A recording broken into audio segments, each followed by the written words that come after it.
आदरणीय संतोष दीदी से, जो महाराष्ट्र, आंध्रा, तेलंगाना और बॉम्बे के जोन को संभालती हैं और बाबा के बेहद कारोबार के अंदर सदा जी हाजिर और हाँ जी। बाबा, मम्मा और सभी दादियों के बहुत बहुत समीप हैं। यज्ञ की बहुत वफादार, आज्ञाकारी, निश्चय बुद्धि, बहुत अनुभवों से ओतप्रोत हैं और पिछले 70 वर्षों से बाबा के इस बेहद यज्ञ की समर्पित होकर सेवाएं कर रही हैं और अपनी ब्रह्मा कुमारी की राजयोग एजुकेशन रिसर्च फाउंडेशन की सोशल विंग की आप चेयरपर्सन हैं और अपनी सेंट्रल मैनेजमेंट कमेटी की भी आप मधुबन में मेंबर हैं। बहुत सुंदर। आज हम ब्राह्मण जीवन की एकानामी और एक नामी पर बहुत सुंदर धारणा युक्त, अनुभव युक्त क्लास सुनेंगे। ओम शांति। आदरणीय संतोष दीदी। शांति।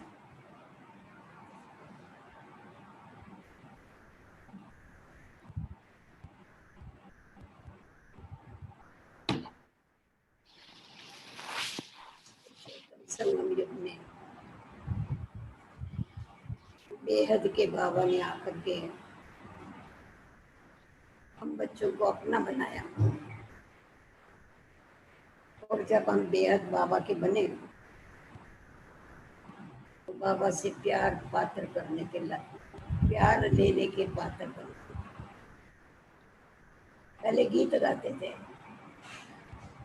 कि नाम तेरा ही सच्चा है, बाकी सब झूठी माया है। आज भी दुनिया गा रही है, हम भी गाते थे, परंतु अनुभव नहीं था कि तेरा नाम सच्चा कैसा है और ये दुनिया झूठी कैसी है। दुनिया को सच मान के चल रहे थे, परंतु बाबा ने आके इन सब बातों का हम बच्चों को अनुभव कराया। तो अभी हम सबसे पहले ये देखते हैं, बाबा ने आकर के हम बच्चों की बुद्धि जो फर्टाइल हो गई थी, इधर उधर भटक रही थी, उस भटकने से छुड़ा करके, आवाज आ रही थी? हाँ, आ रही है, आ रही है, बहुत अच्छी आ रही है। भटकने से छुड़ा करके एक में लगा दिया। जैसा कहा जाता है, ठहरी बैठी ठिकाने। जब इधर उधर बुद्धि भटकती थी तो थकावट भी होती थी बुद्धि को, कमजोर भी हो जाती थी बुद्धि और प्राप्ति कुछ भी नहीं होती थी। परंतु अब जब बाबा ने आके हमें अपना बनाया और हमारी बुद्धि जब एक के साथ लग गई,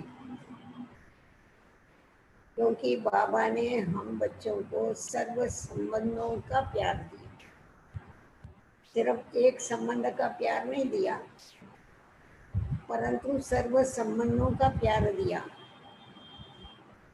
और हम बच्चों ने ये अनुभूति किया कि बाबा ये सर्व संबंधों की सैक्रीन है। जब एक के द्वारा ही हमको सब कुछ मिलता है तो बुद्धि को भटकाने की कोई आवश्यकता नहीं। तो इसका अनुभव करने के बाद हमारी जो बुद्धि है वो एकाग्र हो गई, एक के साथ लग गई।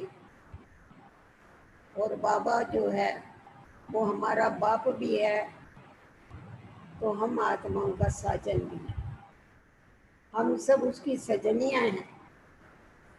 तो साजन के नाते बाबा ने हम बच्चों को बताया कि तुम सजनियों की अव्यभिचारी याद, जिस याद के द्वारा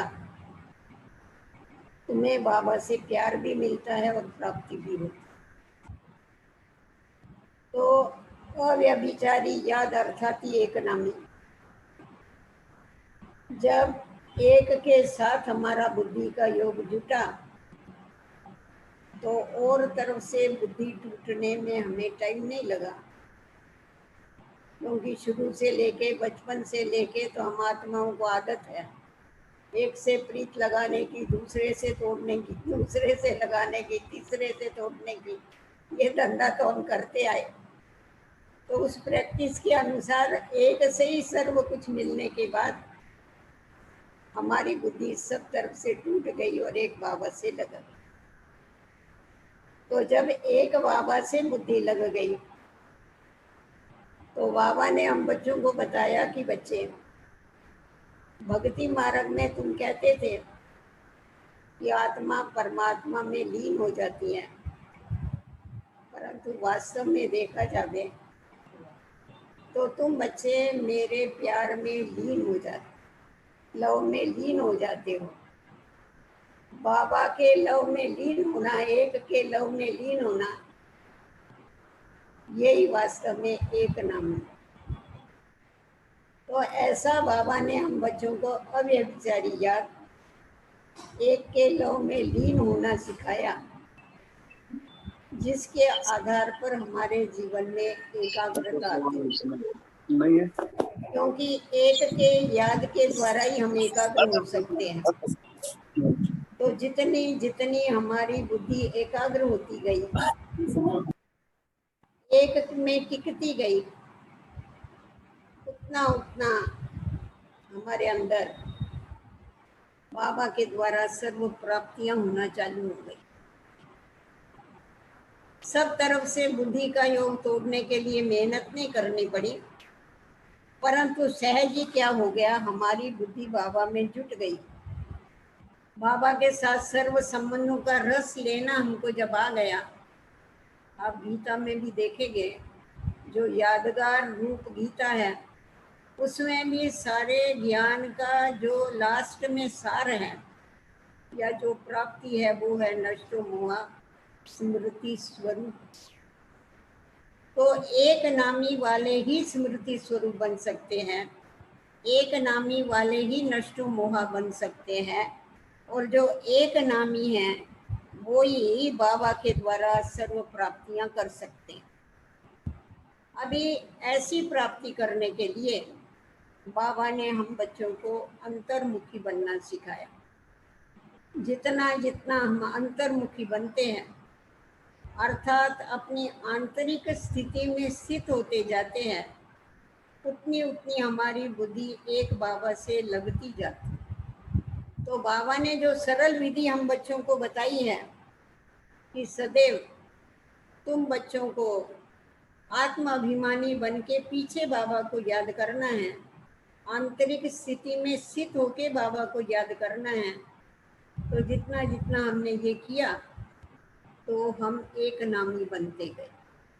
बाबा के साथ हमारे सर्व संबंध है।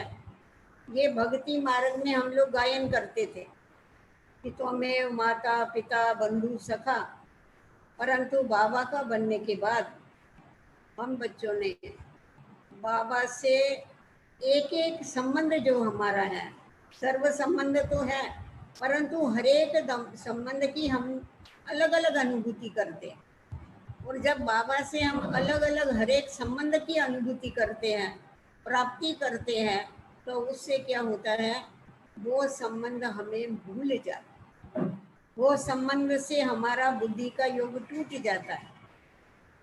अगर हम उनको याद नहीं करते हैं, वो हमको याद करते हैं, और हम अब बाबा को याद करके उनको योग का दान देते हैं, तो धीरे धीरे हम देखते हैं उनकी अटैचमेंट, उनका बुद्धि का योग भी हमारे से निकलता जाता है।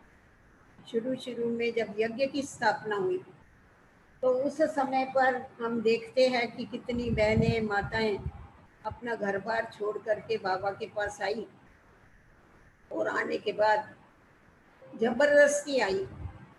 उनको तो सब कुछ भूल गया, परंतु कोई कोई माताएं जिनकी माताएं, कन्याएं जिनकी आई, उनकी माताएं उनको खींचती थी अपनी तरफ, खींचती थी। अर्थात जब वो योग में बैठते थे तो उनको ऐसा लगता था जैसा वो खींच रही है हमको, वो तड़फ रही है।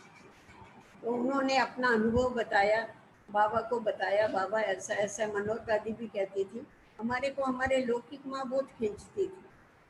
तो हमने बाबा को बताया, बाबा हमको उसकी खींच होती है बहुत वाली। तो बाबा ने उसके लिए युक्ति बताई कि तुम अमृत वेले उठ करके उसको इमर्ज करके पीछे बाबा की याद की, पावरफुल याद की तुम उसको किरणें दो। तो कहा जैसा जैसा मैंने ये प्रैक्टिस किया, उसको मैंने याद की किरणें दिया, तो धीरे धीरे हमने देखा उसका बुद्धि का योग हमारे से निकल गया। और हमारे से उसका बुद्धि का योग निकल जाने के कारण क्या हो गया, हमारे को उसकी जो खींच होती थी वो हमारे को उसकी खींच बताई बंद हो गई। तो एक नामी बनने से सिर्फ हमें फायदा नहीं होता है, परंतु सामने वालों को भी क्या होता है, उसका पूरा पूरा फायदा होता है। इसीलिए बाबा हम बच्चों को कहते हैं सिर्फ एक बात का ध्यान देना है, तुम्हें अपने ऊपर फुल अटेंशन रखना। जब तुम बच्चे खुद के ऊपर फुल अटेंशन रखते हो और बाबा की याद में रहते हो, तो क्या होता है, तुम्हारी बुद्धि कहाँ भी नहीं जाती। और उसके लिए बाबा जो घड़ी घड़ी हम बच्चों को कहता है कि बच्चे तुम अपना चार्ट रखो, अपने ऊपर अटेंशन रखो, अच्छा नहीं लिखो, परंतु अपने ऊपर सारी दिनचर्या का तुम क्या करो, अपने ऊपर एक पहरा रखो, अटेंशन का पहरा। तो उससे क्या हो जाएगी, तुम्हारी बुद्धि कभी भी इधर उधर खिसकेगी नहीं, और बाबा से तुम सर्व प्राप्तियां करेंगे।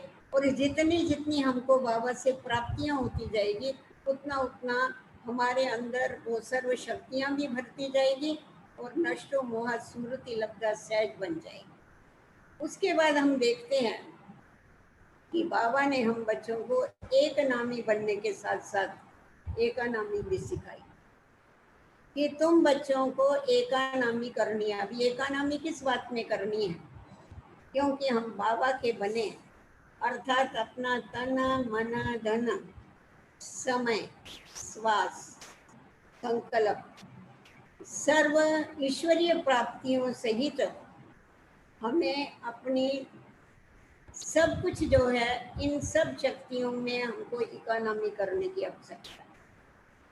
क्योंकि हमने बाबा का बनते ही कहा कि बाबा ये सब कुछ तेरा है, मैं भी तेरी और ये सब कुछ तेरा।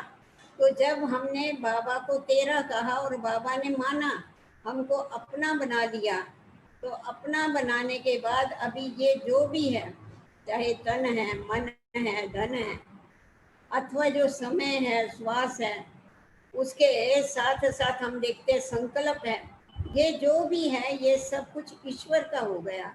तो जब ईश्वर का हो गया तो ईश्वर की श्रीमत के बिगर हम उसको यूज नहीं कर सकते। अगर हम अपनी मनमत के ऊपर उसको यूज करते हैं या अपने लिए लगाते हैं, क्योंकि ये बाप का हो गया, हम तो ट्रस्टी हो गए। जब हम ट्रस्टी है तो हमारा काम ये है कि जो मालिक है उसके डायरेक्शन के अनुसार ही हमको चलना। अगर हम उसके डायरेक्शन के अनुसार, श्रीमत के अनुसार नहीं चलते हैं, तो इसका मतलब ये हो गया कि हम अमानत में खयानत डालते हैं। तो अब सबसे पहली बात हम लोग ये देखते हैं कि जब हमने अपना समय बाबा के अर्पण कर दिया, क्योंकि संगम युग पर समय ये बहुत बड़ी प्रॉपर्टी है। कहा जाता है समय ऐसी चीज है, अगर आप समय को नष्ट करेंगे तो एक दिन समय आपको नष्ट कर देगा। तो हमारा जो समय है हमने वो ईश्वर अर्पण किया समय, क्योंकि ये समय इतना वैल्यूएबल है। इस समय पर हम 21 जन्मों की क्या, परंतु सारे कल्प की कमाई करते हैं। ये कमाई करने का समय है, ये बीज बोने का समय है, अपना भाग्य बनाने का समय है, विश्व कल्याण का समय। तो जब हमने बाबा को अपना समय दे दिया, अर्थात बाबा ने हमें अभी जो हमारा जीवन है वो ईश्वर अर्पण होने के कारण हमारा सारा समय भी उसके अर्पण होना चाहिए। हमारा एक सेकंड भी वेस्ट न जावे। तो समय ये बहुत बड़ी प्रॉपर्टी है, इसकी हमको इकोनॉमी करनी है, अर्थात थोड़े समय में हमको बहुत सारा कार्य करना है। और हम देखते हैं जितनी जितनी हमारे अंदर एकाग्रता की शक्ति आती जाती है, तो थोड़े समय में हम बहुत सारा कार्य कर सकते हैं। अगर एकाग्रता नहीं है तो कार्य करने में टाइम लगता है, परंतु अगर एकाग्रता होती है तो टाइम नहीं लगता है। सहज हम क्या करते हैं, वो थोड़े समय में बड़े कार्य कर लेते हैं, क्योंकि हमारी बुद्धि इधर उधर नहीं जाती है। और एकाग्रता के लिए तो एक नामी तो है ही। तो जब एक नामी बन गए, हमारे अंदर एकाग्रता आ गई, तो हमारे समय की क्या होती है, बचत होती है। तो हमारा समय विश्व कल्याण के लिए लगे। जैसा हमने साकार बाबा को देखा, बाबा अपना आराम का समय भी क्या करते थे, सेवा में लगाते थे। इसीलिए शास्त्रों में गायन है ना, दधीची ऋषि ने अपनी हड्डियां भी सेवा में दे दी। तो बाबा ने सारा समय, अपना तन तो दिया, मन तो दिया, धन तो दिया, परंतु अपना समय भी, आराम का समय भी सेवा में लगाए। तो उसी प्रकार हम फालतू अपना समय वेस्ट न करते हुए हमें सदैव अपना समय जो है वो सेवा में लगाना है, आत्म उन्नति में लगाना है, विश्व कल्याण में लगाना है। जैसा समय ये बहुत बड़ी संगम की प्रॉपर्टी है, वैसा ही संकल्प जो है ये भी बहुत बड़ी प्रॉपर्टी, क्योंकि संकल्पों के द्वारा ही हम बाबा से शक्ति लेते हैं। हमारा जो भी प्राप्तियां हैं वो बुद्धि योग बल से हैं। मन और बुद्धि को लगा के हम बाबा से सर्व प्राप्तियां करते हैं, परंतु अगर हमारे वेस्ट संकल्प चलते हैं, अगर हमारे फालतू संकल्प चलते हैं, तो जो भी हम ईश्वरीय प्राप्तियां करते हैं वो सारी प्राप्तियां लीक हो जाती हैं। तो इसीलिए हमारे को ये ध्यान में रखना है कि हमें कभी भी वेस्ट संकल्प नहीं उठाने। एक तरफ हम शक्ति भरते जावे और दूसरी तरफ हमारी शक्ति नष्ट होती जाए। जैसा पानी की टाकी है, एक तरफ ऊपर से तो नल से भर रही है, परंतु नीचे से अगर लीकेज होगी तो क्या होती है, टाकी खाली की खाली रह जाती है। तो उसी प्रकार हम बुद्धि के द्वारा बाबा से शक्ति ले रहे हैं, और मन के द्वारा अगर शक्ति को हम लीक कर रहे हैं तो वो भी हमारे ऊपर बोझा चढ़ता है और हम शक्तिहीन बन जाते हैं। और वैसे भी आप देखेंगे, संकल्प ये ऐसी शक्ति है, गायन है शास्त्रों में कि ब्रह्मा को संकल्प उठा तो उसने नई सृष्टि रच दिया। तो ब्रह्मा के संकल्प में अगर इतनी ताकत है, तो हम ब्रह्मा कुमार कुमारी जो इतना बड़ा संगठन है, अगर हम सब एक ही संकल्प करते हैं इस सृष्टि के परिवर्तन का, तो उसमें देरी नहीं लग सकती। तो इसीलिए सिर्फ संकल्प नहीं, परंतु हमें हर कार्य के लिए दृढ़ संकल्प करने की आवश्यकता है। क्योंकि संकल्प जो है वो एक माचिस की कांडी के माफक है। आज अगर हमारे को हमारे संस्कार भी परिवर्तन करने हैं, तो अगर दृढ़ संकल्प है हमारे में कि मुझे करना ही है, मुझे ये कार्य करना है, मुझे ये विश्व परिवर्तन करना है, मुझे मेरे संकल्पों को परिवर्तन करना है, तो ये दृढ़ता का संकल्प क्या करता है, शायद परिवर्तन ला सकता है। परंतु अगर हमारे संकल्पों में दृढ़ता नहीं है, हमारे संकल्प में स्थिरता नहीं है, तो वो संकल्प कुछ काम नहीं करते। क्या बाबा ठीक है आप देखना हम बन जाएंगे, बाबा देखना हम पहुंच जाएंगे, तो ये जो बाबा कहता है तुम मेरे को दिलासे देते हो, और ये जो गे गे के गीत गाते हो, ये गे गे की गीत मेरे को सुनने नहीं है, क्योंकि इससे तुम्हारे को प्राप्ति नहीं होने वाली है। तुम छोटे बच्चे नहीं हो, तुम्हें तो दृढ़ संकल्प करके अपने को परिवर्तन करना है, और दृढ़ संकल्पों के आधार पर सारी सृष्टि को भी परिवर्तन करना है। और लास्ट जो हमारी सेवा है वो मनसा सेवा। तो मनसा सेवा हम मन के द्वारा अर्थात ही संकल्पों के द्वारा ही कर सकेंगे। आज तो देखो हम लोगों के पास अभी इतना लॉकडाउन है, तो हम लोगों के पास ये साधन है या हम एक दो से मिल सकते हैं, एक दो का सुन सकते हैं, एक दो को देख सकते हैं, परंतु अंत के समय ये कुछ भी हमको मिलने वाला नहीं है। बाबा ने कहा ना बच्चे, अंत के समय ये जो साधन है, ये सारे साधन तुम्हारे फेल हो जाएंगे। ये तुम्हारा वायरलेस तक नहीं चलेगा। दूसरे साधन तो छोड़ो, वायरलेस ही नहीं चलेगा तो और क्या साधन चलेंगे। उस समय तुम्हारी वॉइसलेस स्थिति चलेगी। उस समय तुम्हारी पावरफुल मनसा जो है वही काम करेगी। एक जगह पर बैठ करके तुम सारी सृष्टि को सुख शांति का दान देगे, शक्ति का दान देगे। तो इसीलिए हमें अपनी जो मनसा है, अपने मनसा संकल्प के ऊपर हमें पूरा पूरा कंट्रोल करना है। क्योंकि इसमें क्या है, मनसा से बहुत हमें नुकसान होता है। आत्मा कमजोर बनती जाती है। जितने भी संकल्प उठाते हैं तो उसमें आत्मा की शक्ति लीक होती जाती है और आत्मा कमजोर होती जाती है। कमजोर होने के कारण वो खुद को तो छोड़ो, दूसरे को तो छोड़ो, पर खुद को भी मदद नहीं कर सकती है परिवर्तन के लिए। तो इसीलिए बाबा कहते हैं कि तुम हमेशा पॉजिटिव संकल्प उठाओ, हमेशा श्रेष्ठ संकल्प उठाओ, हमेशा तुम दिव्य जो संकल्प है वो उठाओ। तो क्या हो जाएगा, तुम्हारी बुद्धि भी सहज बाबा से लगेगी और तुम्हारे में शक्ति भी भरती जाएगी और तुम्हारे संकल्प बहुत सारा कार्य कर देंगे। अगर तुम व्यर्थ संकल्प उठाते हो तो उससे तुम्हारी शक्ति दिन प्रतिदिन खलास होती जाती है। तो इसीलिए अपनी शक्ति को सेव करने के लिए हमें संकल्पों के ऊपर अटेंशन रखने की जरूरत है। और वो तभी रख सकते हैं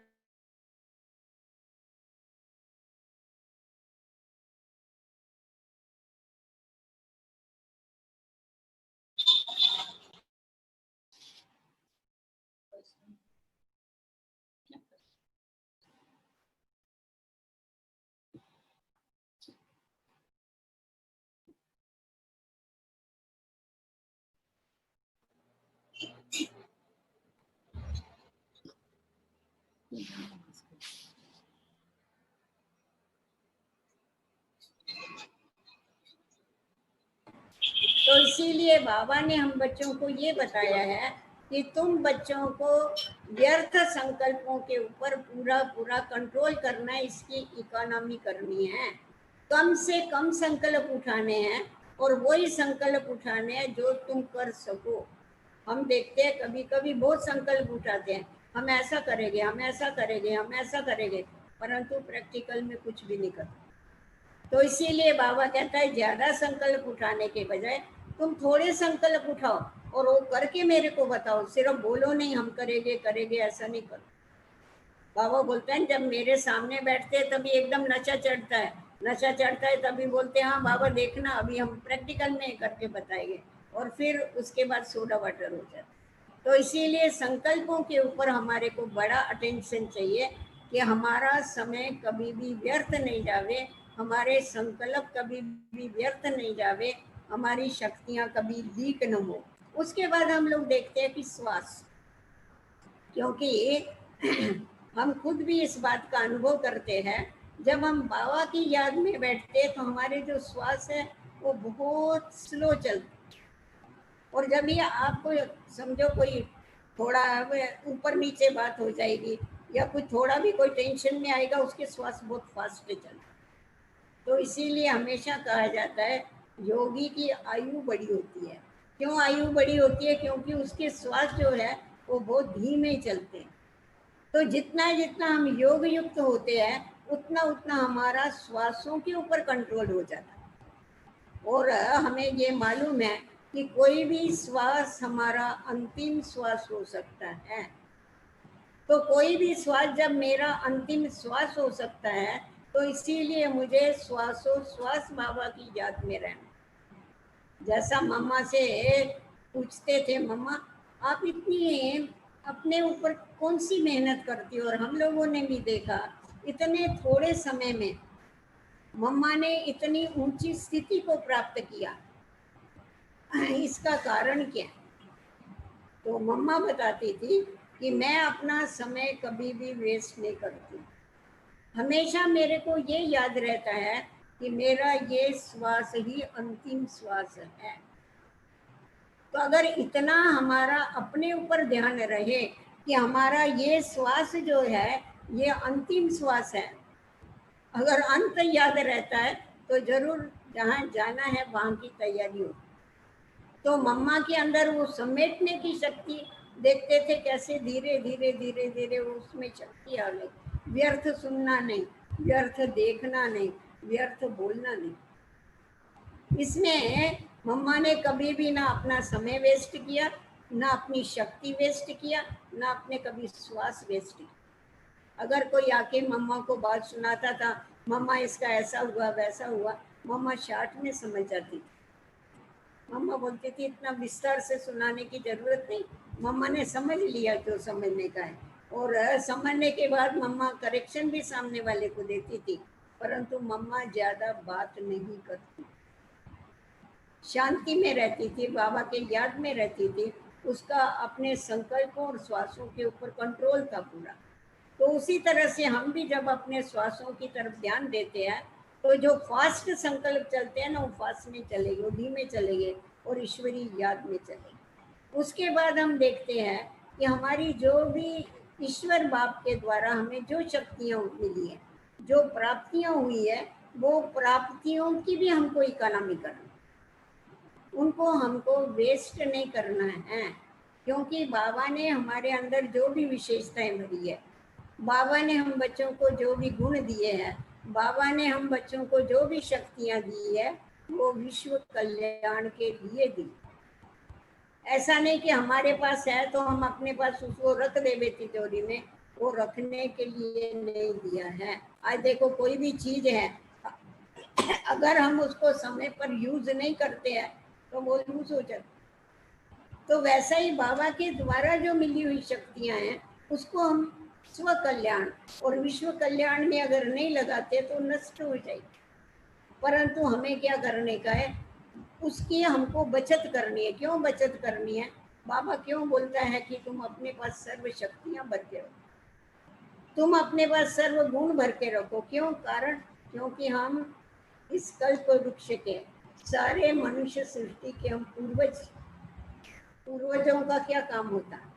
पूर्वजों का काम यही होता है कि उसकी जो बिरादरी है, उस बिरादरी को सदा के लिए सुखी करे। और आप देखेंगे कल्प वृक्ष में हम ब्राह्मणों का जो स्थान है, वो कल्प वृक्ष के मूल में, हम मूल में बैठे हुए हैं। सारे वृक्ष को मूल से ही जल और खाद मिलती है। तो उसी प्रकार हमारे द्वारा ही सर्व मनुष्य आत्माओं को सुख, शांति, आनंद, प्रेम, जो भी ईश्वरीय प्राप्तियां हैं, वो हमारे द्वारा ही होनी है। क्योंकि हम सब सर्व के पूर्वज हैं मनुष्य, और उसके साथ साथ हम बाबा के हैंड्स हैं। तो कोई भी कार्य जो होता है वो किसके द्वारा किया जाता है? हाथों के द्वारा किया जाता है।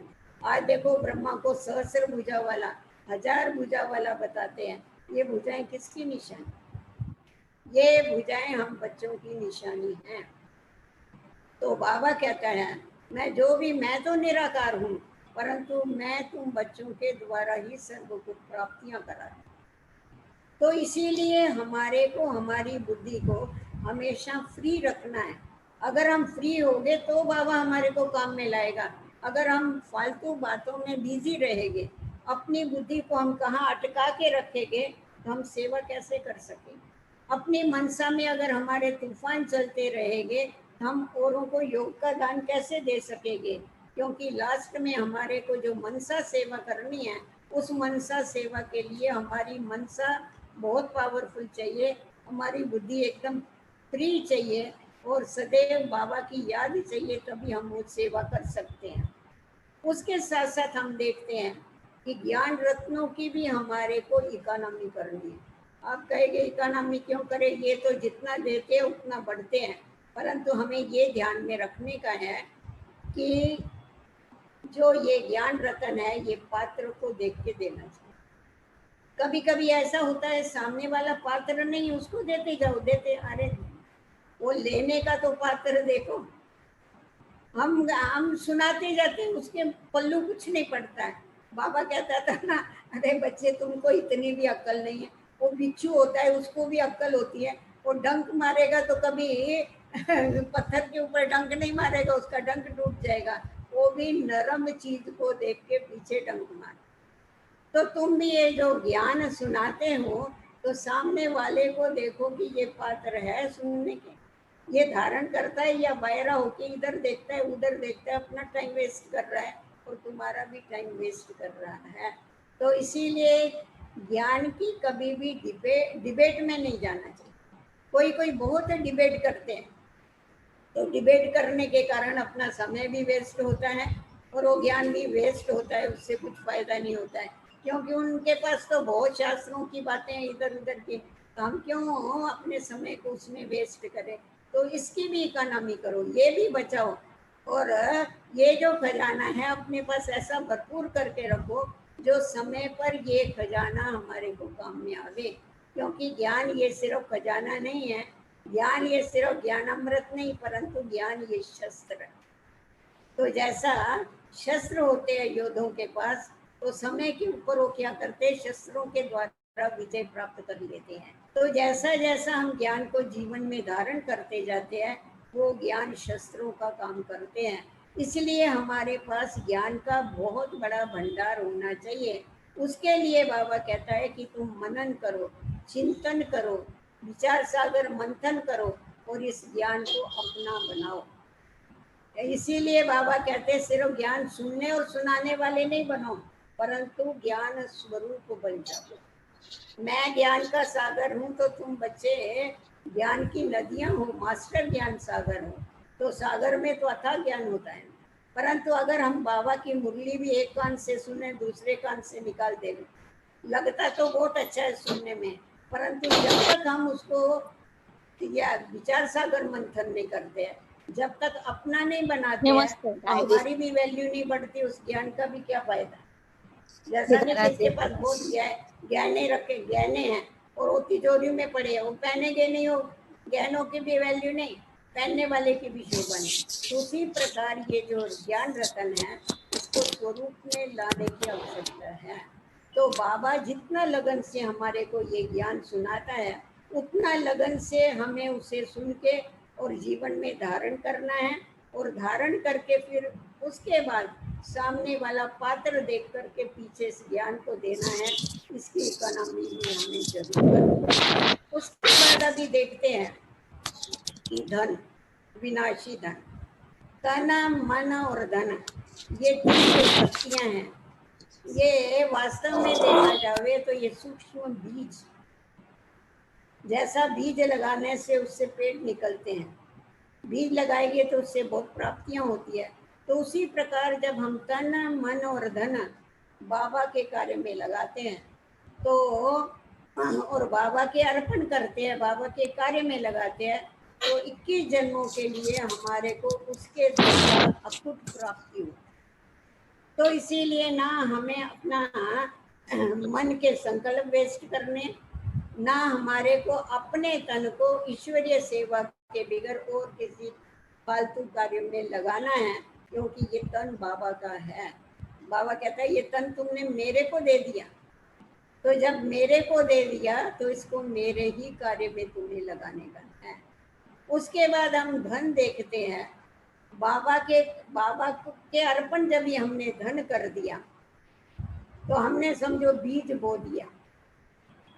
अगर हम इकट्ठा करके रखते हैं धन को, संग्रह करते हैं, संग्रह करना माना वेस्ट करना, परंतु अगर हम ईश्वरीय कार्य में उसको लगाते हैं तो वो सफल करना हो।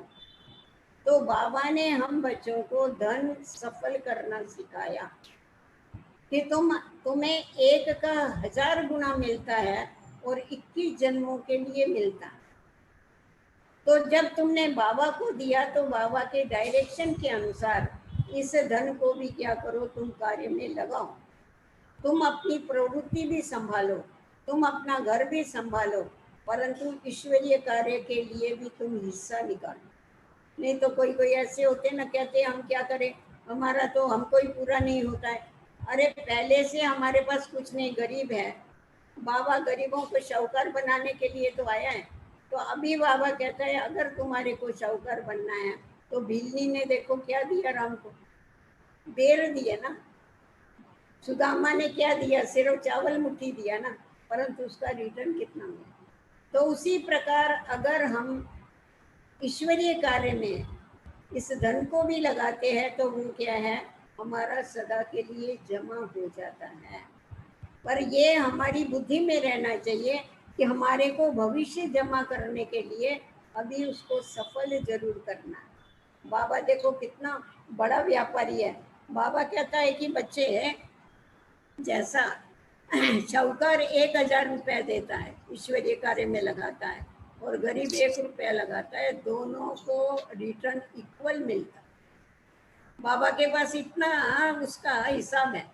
तो इसीलिए कितना लगाते हैं ये नहीं है, हम कितना भावना से लगाते हैं, कितना हम समझ से लगाते हैं, ये हमको देखने का है। तो जिस समय पर हम यथाशक्ति यथा योग्य अपना सब कुछ सफल करते हैं तो हमारे को उसकी प्राप्तियां भी इतनी होती है। तो इसीलिए हमें सब कुछ सफल करना है, सिर्फ हमारे को रख नहीं देना है, परंतु कार्य में लगाना हमको सीखना चाहिए। क्योंकि समय कैसा आएगा बोल ही नहीं सकते, यहाँ का यहाँ रखा रह जाएगा। जैसा देखो बीज होता है, अगर समय पर उसको नहीं लगाएंगे तो क्या होता है, खेती वाले को समय पर नहीं लगाएगा, बीज भी सड़ जाएगा और उसके साथ साथ जो प्राप्ति होने वाली है वो भी नहीं होगी। तो हमारा भी यही हो जाएगा, अगर हम बीज को नहीं लगाएंगे, अभी नहीं बोएंगे, तो बीज तो सड़ने वाला है, खलास होने वाला है, और उसके साथ साथ हमारे को फिर भविष्य में जो प्राप्ति होनी है वो प्राप्ति भी नहीं होगी।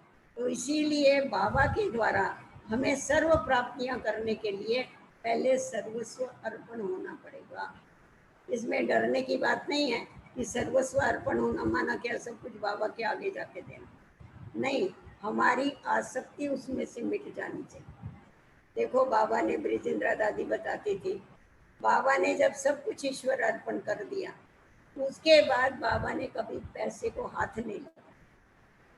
कोई बच्चे बाबा को आके देते थे ना, बाबा ये यज्ञ में डालना है, बाबा कहता था जाओ जाके सेंटर को जाओ, मकान के कार्य में लगाओ, ईश्वरीय कार्य में लगाओ।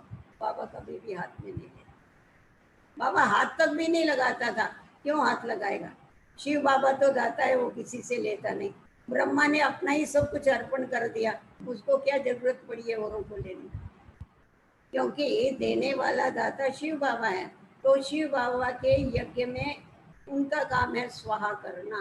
तो हमको भी ये बात ध्यान रखनी है, जो भी हम निमित्त आत्माएं हैं, हमें किसी से पर्सनल कुछ लेने की आवश्यकता, हम किसी को रिटर्न दे नहीं सकते तो लेवे क्यों। जो देना है तुम ईश्वरीय कार्य में दो, जो देना है तुम शिव बाबा की भंडारी में डालो और अपना भाग्य बनाते जाओ। जब ये लक्ष्य रखते हैं हम, और सामने वाले भी यथाशक्ति यथा योग्य अपना बीज बोते जाते हैं, तो बाबा कहते हैं तुम गारंटी है तुमको 21 जन्मों के लिए मैं विश्व की बादशाही देता हूँ। पर विश्व की बादशाही लेने के लिए हमारे को यहाँ पर बुक करना पड़ेगा ना, अपनी सीट बुक करनी पड़ेगी, उसके बगैर तो हम वहाँ पर जा नहीं सकते हैं। इसीलिए अपना सब कुछ सफल करते हुए अपने जीवन को सफल करके आगे बढ़ाना है। उसके बाद हमें ये ध्यान में रखने का है कि हमें बाबा ने जो बताया है कि बच्चे तुम जो आत्माएं हो, ब्राह्मण आत्माएं, तुम्हें एक बात याद रखनी है कि हमें जो भी करना है उसमें 3 बातें आ जाती है। एक हमें युक्ति युक्त बनना, दूसरा हमें ज्ञान युक्त बनना है, और तीसरा हम देखते हैं कि हमारे को यथार्थ रीति से बाबा ने जो बताया हुआ है उसको कार्य में लगाते हुए आगे बढ़ना है। तो अभी हम देखते हैं कि बाबा ने एक राजयुक्त, एक योग युक्त और तीसरा है युक्ति युक्त। तो अभी राजयुक्त का मतलब क्या हुआ, राजयुक्त अर्थात ज्ञान युक्त। बाबा ने हम बच्चों को आकर के ज्ञान दे करके, ज्ञान सागर में श्रेष्ठ कर्मों का ज्ञान दे करके एकदम निसंकल्प बना, इस बेहद ड्रामा का ज्ञान देके बाबा ने हमें राज ड्रामा के राज समझा के कि ये जो बेहद का ड्रामा है ये वैरायटी ड्रामा है, ये जो बेहद का ड्रामा है ये कल्याणकारी ड्रामा है। इसीलिए किसी का भी पाठ देखते हुए जिन्होंने ये बातें पक्की कर लिया ना, वो उनका कुछ भी वेस्ट नहीं जाता। क्योंकि बाबा ने जो ड्रामा का ज्ञान दिया कि हर एक आत्मा का पार्ट अपना अपना है, जो भी आत्माएं अपना पार्ट बजा रही है वो बड़ा एक्यूरेट बजा रही है। इसमें तुम्हें संकल्प उठाने की आवश्यकता नहीं है, इसमें तुम्हारे को डिस्टर्ब होने की जरूरत नहीं है, इसमें तुम्हारे को किसी को करेक्शन देने की आवश्यकता नहीं है। तुम ज्ञान के राजों को जानते हुए आगे बढ़ते जाओ। तभी बाबा हम बच्चों को कहता कि सवेरे जब तुम उठते हो ना तो 3 बिंदियों का तिलक लगा लो, आप, बाप और ड्रामा। तो सिर्फ आप और बाप याद रहने से भी काम नहीं चलेगा। सारा दिन अगर हमको ड्रामा याद रहता है तो कोई भी परिस्थिति अगर आती है तो परिस्थिति के ऊपर विजय प्राप्त करने के लिए ड्रामा का ज्ञान बहुत अच्छा होता है। क्योंकि बाबा ने हमें बताया हुआ है तुम्हें नथिंग न्यू का पाठ पक्का करना। जो होता है वो कोई नया नहीं होता है, सब बना बनाया खेल है, कल्प पहले के माफक होता है। तो ये जब हमारी बुद्धि में होता है कि जो हो रहा है वो नया नहीं है, वो तो कल्प कल्प होता आया है। तो हमारे जो वेस्ट संकल्प चलते हैं ना, वो वेस्ट संकल्प बंद हो जाते, संकल्पों की इकोनॉमी। और जब भी हम ये देखते हैं कि हर एक का पार्ट अपना अपना है, वो एक्यूरेट बजा रहे हैं, उसके लिए भी संकल्प हमारे फालतू संकल्प बंद हो जाते हैं, हमारे समय की बचत हो जाती है। तो इसीलिए बाबा ने हम बच्चों को पहले पहले ज्ञान की सब्जेक्ट सुनाकर समझा करके, ज्ञान के राज समझा करके हमारे को निरसंकल्प रहना सिखा दिया, जिसमें हमारा समय और संकल्प और शक्तियाँ, इन तीनों की भी इकोनॉमी हो जाती। उसके बाद हम देखते बाबा ने हमें योग युक्त बनाए कि तुम्हें जो भी कर्म करने हैं वो योग युक्त होकर के ही कर्म करने। योग युक्त अर्थात कर्म योगी, कर्म करते हुए भी एक बाबा की याद रहे, ये तुम्हें हमेशा ध्यान में रख करके चलना है। तो जब कर्म करते हुए हमारी बुद्धि में यही रहता है, हम बाबा की याद में रह के पीछे कर्म करते हैं, तो हमारे कर्म सदैव श्रेष्ठ बनते हैं। और कर्म श्रेष्ठ बनने के कारण जो हमारा समय वेस्ट फालतू कर्मों में जाता था, विकर्मों में जाता था, उससे हम बच जाते। और बाबा ने हम बच्चों को ये बताया है कि ईश्वरीय याद में रह के तुम कर्म करते हो तो तुम्हारे कर्म जो है वो यथार्थ होते हैं, तुम्हारे कर्म जो है वो राइट होते हैं, तुम्हारे कभी भी विकर्म नहीं बनते हैं। तो बाबा ने ये योग युक्त बना करके क्या कर दिया, हमारी बुद्धि सब तरफ से हटा करके हमारे समय की बचत कर दी, हमारी शक्तियों की बचत कर दिया।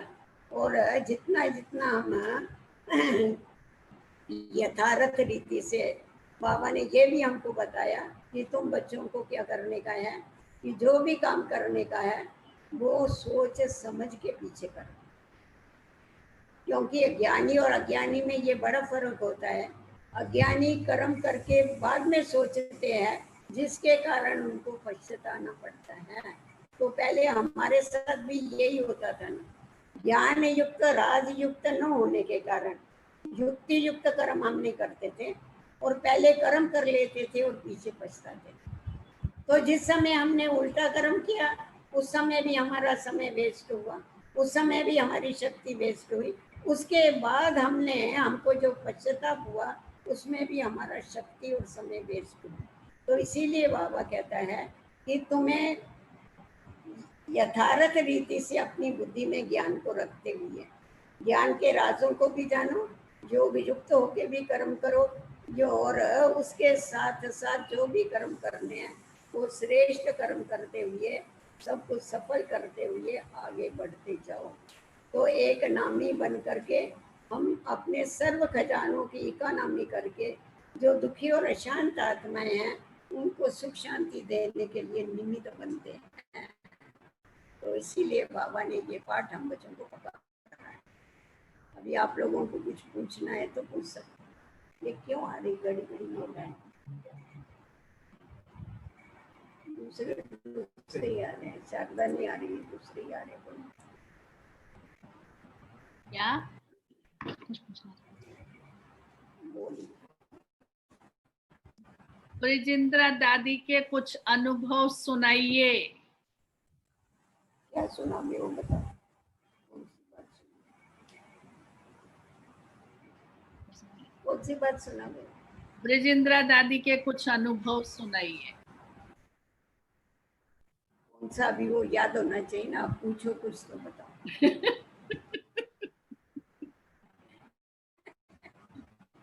ऐसा याद नहीं होता है। ऐसा याद नहीं आता है। देखो अच्छा, देखो बाबा ने जो कुछ सिखाया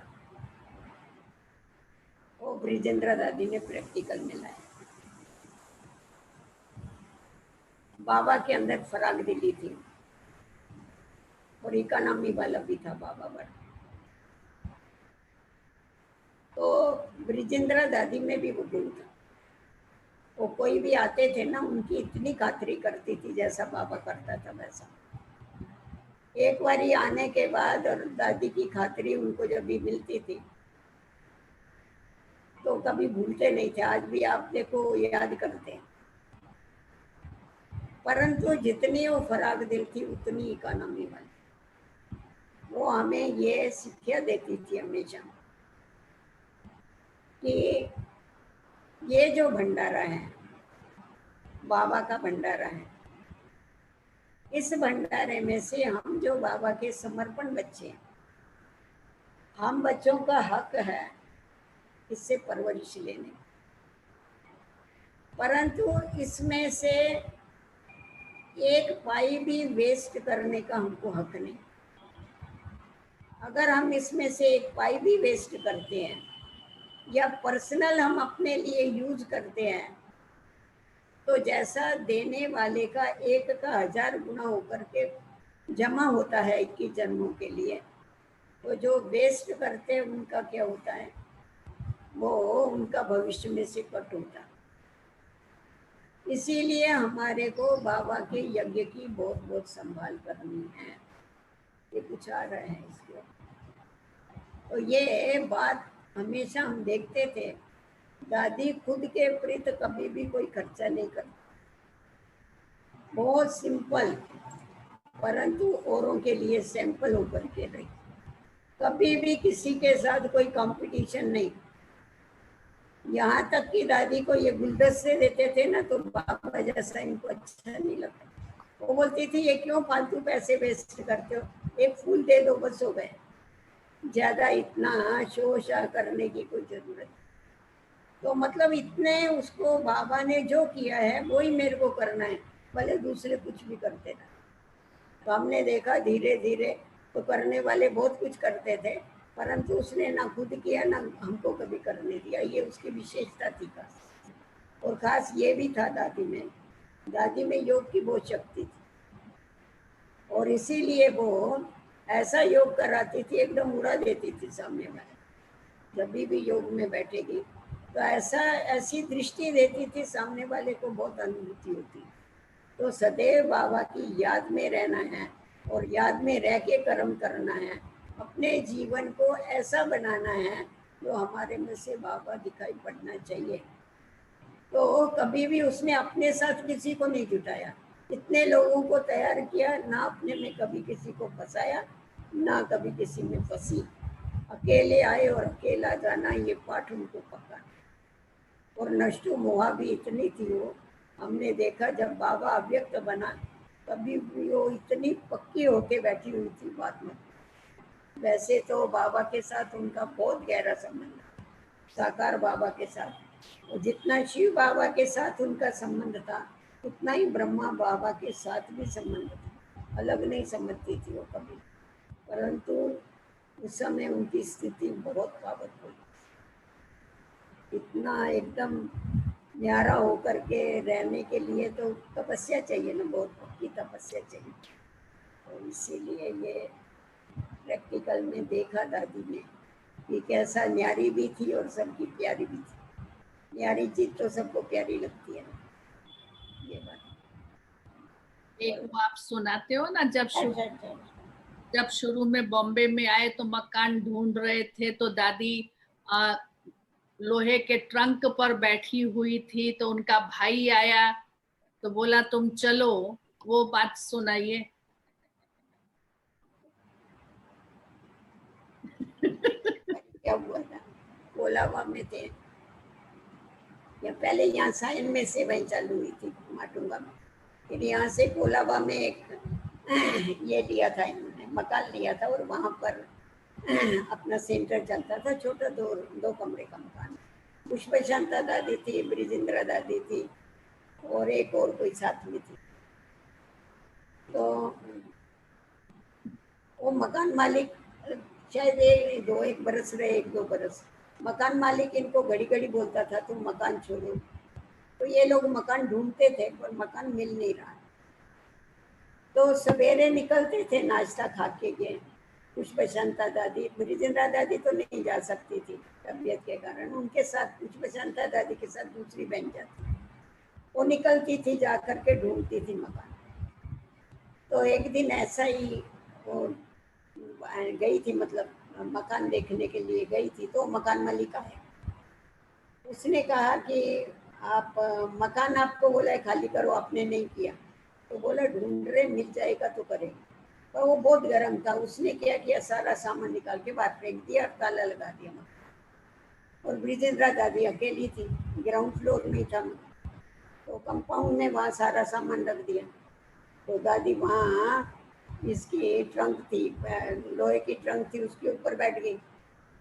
तो उनके भाई को मालूम पड़ा कि तुम्हारी बहन को मकान मालिक ने निकाल दिया है और वो सामान के ऊपर बैठी हुई है। तो उसको तो बहुत इंसल्ट फील हुई, क्योंकि वो बहुत बड़ा आदमी था, उसके पास तो यहाँ भी उनके पास ये था, मकान गवर्नमेंट के तरफ से मिले हुए थे, क्लेम मिले थे ना, जो छोड़ के आए सिंध भैया पंजाब में, उन लोगों को क्लेम मिले थे। तो वहाँ तो उनके दादा का एक शहर था पूरा, ढोलंदाज करके एक शहर था।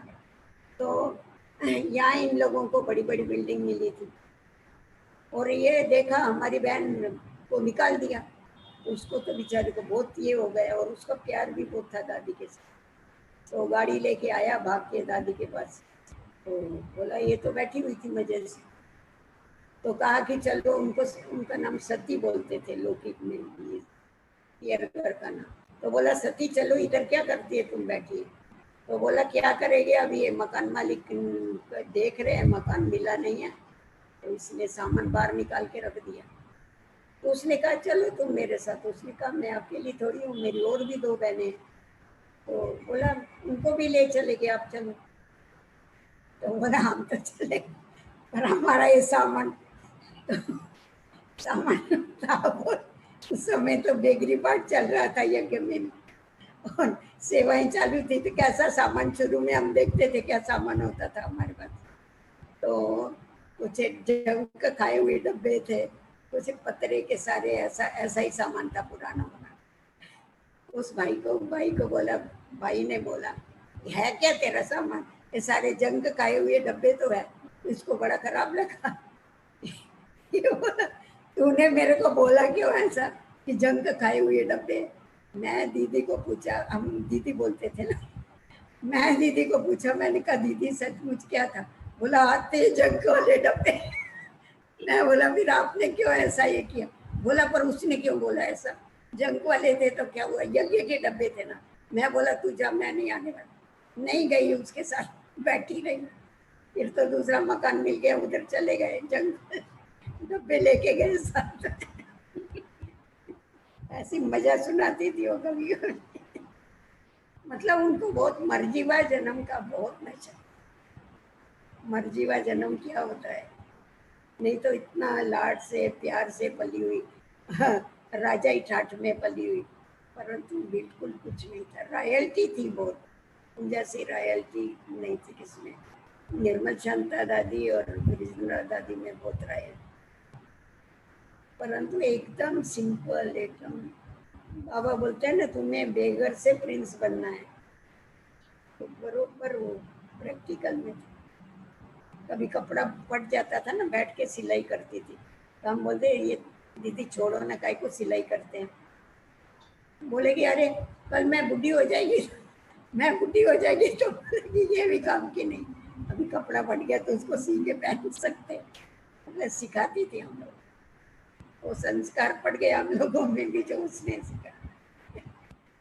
ऐसी बात। और बोलो। वर्तमान जो अरे वर्तमान हाँ वर्तमान जो परिस्थितियां हैं, इन परिस्थितियों में ब्राह्मण भी चाहे घर में बैठे हैं, क्लासेस करते हैं, मुरलियां सुनते हैं, उनके लिए अलग अलग प्रोग्राम भी बनाते हैं, फिर भी उन्हों को मनसा में आ जाता है जो बाबा स्थिति चाहते हैं, एक उपराम वाली, दुनिया से वैराग्य वाली, अभी तक भी आती नहीं है। उसके लिए कौन सी विशेष धारणा करें और अटेंशन रखें? देखो ऐसा है शारदा बहन, बाबा ने तो हम बच्चों को सब बता दिया, परंतु सब नंबर बार तो होते ही हैं। कोई तो ऐसे है जिनके पास पहले से ही सब कुछ है, परंतु सब कुछ होते हुए भी वो वैराग्य में रहते हैं। और कोई कोई आत्माएं ऐसी है, नंबर बार तो सब है, कोई ऐसे हैं जो कुछ नहीं होते हुए भी वैराग नहीं आता। तो बाबा ने तो हमको यहाँ तक भी बता दिया है कि बच्चे ये जो पुरानी दुनिया है ये तुम्हारे रहने के लायक नहीं है, और हम सभी भी ये अनुभव करते हैं कि हमारे रहने के लायक नहीं है। ये दुनिया गई की गई, ये शमशान है। तो ये जब शमशान है, हमारे रहने के लायक नहीं है। ये सब बातें जो बाबा बताता है ना, ये थोड़ा घड़ी घड़ी अपने अंदर रिवाइज करना चाहिए। तो जिससे क्या होता है, रिवाइज करने से रियलाइजेशन की शक्ति आती है, और उस दृष्टि से हमको देखना आ जाता है कि सचमुच ये क्या है, यहाँ कुछ है, कोई भी सार नहीं है, असार संसार। तो ऐसी जो आत्माएं होती है ना, जिनको वैराग नहीं आता है, उनको फिर परिस्थितियां वैराग दिलाती। अगर भगवान के ज्ञान के द्वारा भी वैराग नहीं आता और ऐसी परिस्थिति आने के बाद भी वैराग नहीं आता, तो इससे भी कोई बड़ी परिस्थितियां तो आने वाली है। तो अभी नहीं छूटेगा तो आगे चल के छूटेगा। वो समझते अभी इतना जल्दी तो नहीं होने वाला है विनाश, परंतु बाबा बोलता है कि बच्चे अचानक कुछ हो जाएगा। अभी किसको मालूम था क्या ये होने वाला, कितना एकदम अचानक ही अचानक हो गया। तो वैसा ही अचानक ही हो जाएगा, तो फिर उस समय पछताना पड़ेगा और क्या। बाकी बाबा ने क्या युक्तियां नहीं बताई है, सब बताई है, पर सुना अनसुना करने का, समझने का कि अभी यही तो बड़ा आश्चर्य है दुनिया का। लोग बोलते हैं ना सबसे बड़ा आश्चर्य क्या है दुनिया का, यही आश्चर्य है। मौत आना है ये गारंटी है, परंतु मौत भूल जाता है। तो बाबा कहता है विनाश होना है, पर समझते नहीं अभी चलेगा विनाश, अभी टाइम चलेगा और भी चलेगा, देखते हैं कितना चलता है। बाकी समय उनको सिखा सकता है, बाकी आप और हम कुछ नहीं बोल सकते। एक और लास्ट क्वेश्चन, अमृत वेला बाबा जितना चाहते हैं पावरफुल हो, एक मास्टर सर्वशक्तिवान और मास्टर कल्याणकारी की स्थिति, एक बिंदु की स्थिति हो, अभी तक भी वो अमृत वेले का जो एक रस है, एक प्राप्तियों की जो अंदर में गहरी भासना आनी चाहिए, अभी तक भी दिखाई नहीं देती है। इसके लिए तो औषधि बनने का अभ्यास चाहिए और लक्ष्य चाहिए कि हमारे को प्राप्तियां करनी है, ये लक्ष्य चाहिए। लक्ष्य के ऊपर लक्षण आते हैं। तो जितना जितना हमारा लक्ष्य और बाबा के साथ दिल का प्यार, तो जितना हमारा बाबा के साथ दिल का प्यार होता है, तो बाबा की याद में बैठते हैं तो उसके लहू में लीन हो जाते हैं। ऊपर ऊपर से याद करने से प्राप्तियां नहीं होती। तो इसीलिए थोड़ा अपनी दिनचर्या की तरफ ध्यान, खान पान की तरफ ध्यान। क्या होता है, सवेरे अमृत वेले उठ के झुटके मारते हैं, खाने के ऊपर ध्यान नहीं देते। तो अगर अगर हम रात को थोड़ा हल्का खाते हैं, इसके ऊपर ध्यान देते हैं, तो क्या होता है, आप ही हमारे को हमारे हल्के होने के कारण हमारी बुद्धि का योग भाव से लगता है, नहीं तो फिर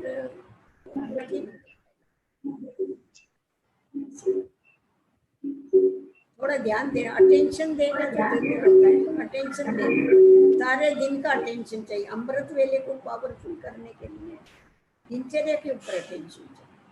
अगर सारा दिन हम याद ही नहीं करेंगे उसको, तो अमृत वेले कहाँ से पावरफुल बनेगी, और सोने के समय उसकी याद नहीं होगी तो अमृत वेले याद नहीं ठहरेगी।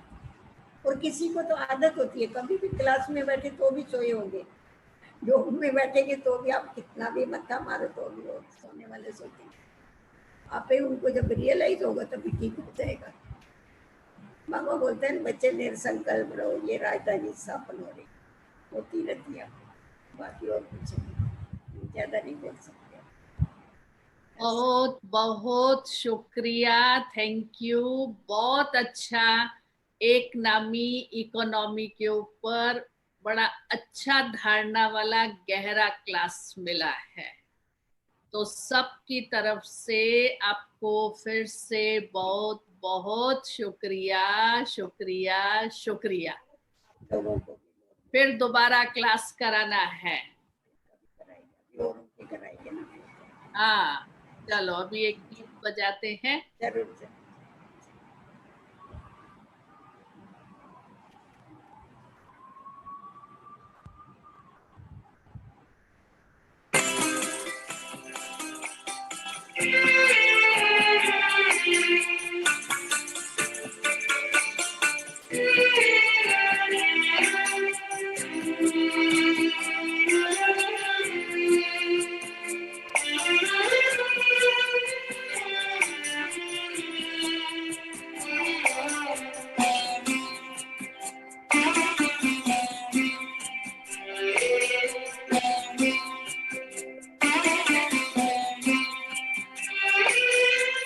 स्नेह सागर तेरे स्नेह में हम डायरेक्ट बाहेर येते को अपने हुए सांगते बघा तारों में बाबा तेरी यादों के रोए हुए स्नेह सागर।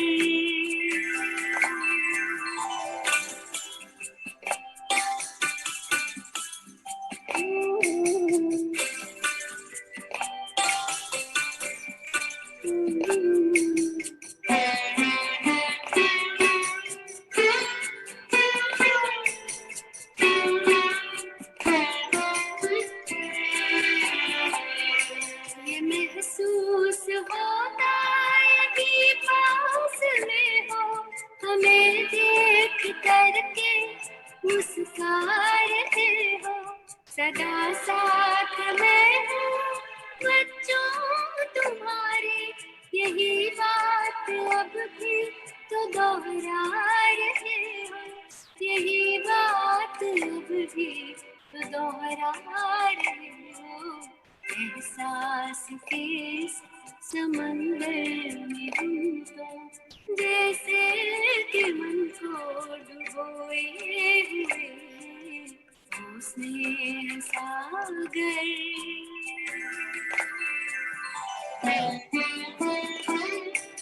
बंद करने को आना चाहिए।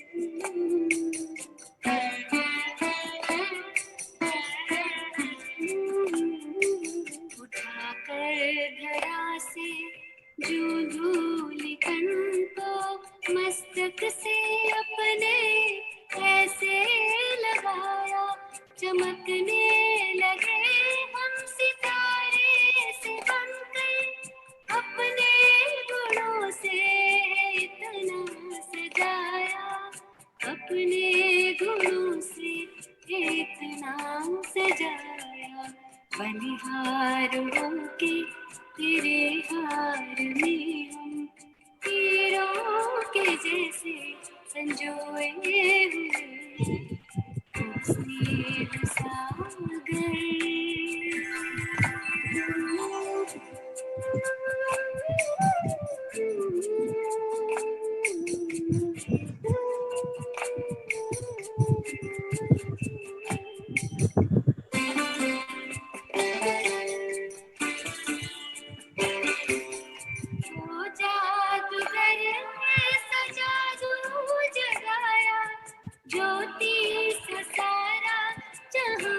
जगमगाया, किया प्यार का है चमत्कार ऐसा, बेनूर को कोहिनूर बनाया, बेनूर को कोहिनूर बनाया। ऐ शाह खूबा तेरी खूबियों के ख्यालों में हम खोए खोए हुए,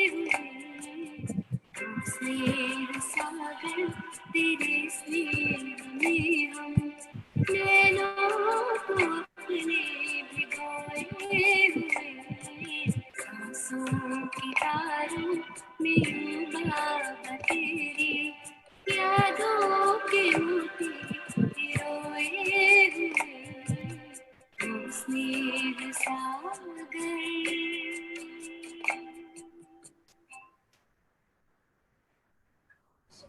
ओके, ओम शांति।